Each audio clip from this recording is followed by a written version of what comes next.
Barcha o'zbek fuqarolari diqqatiga. Barcha bilishi kerak bo'lgan rasmiy xabar e'lon qilindi. Assalomu alaykum hurmatli tomoshabin. Kanalimizga xush kelibsiz.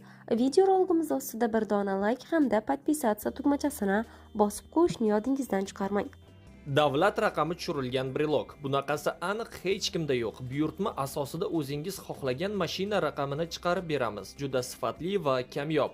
Odamlar ko'rganida og'zi ochiladi. Xullas, mashinasi borlar uchun ajoyib sovg'a bo'lishi aniq. Hujjatlarni saqlash uchun hamyon ham bor. Xohlagan surat va avtoraqamni chiqarib beramiz. O'zbekiston bo'ylab dastavka bepul. Hoziroq buyurtma bering. O'zbekistonda 1-maydan nimalar o'zgaradi? O'zbekistonda 2025-yil 1-maydan e'tiboran qonunchilikda bir qancha o'zgarishlar amalga oshadi. Qalampir.uz ushbu o'zgarishlar ro'yxatini ayrimlarini bir yerga jamladi.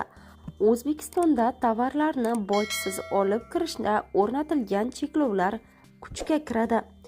Qarzdorlik hisobida banklar balansiga olingan mol-mulklarni to'g'ridan-to'g'ri sotishga ruxsat etiladi.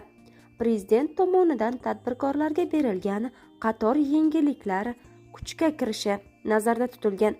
Davlat konsertlarida fonogrammadan foydalanish cheklanadi. Kam ta'minlangan oilalarga svet va gaz uchun kompensatsiyalar belgilanadi. Mahsulotlarni halol belgisi bilan tamg'alashga ruxsat etiladi. Hurmatli tomoshabin, shu va shu kabi yangiliklarni bizning kanalimizda birinchilardan bo'lib tomosha qilishingiz mumkin.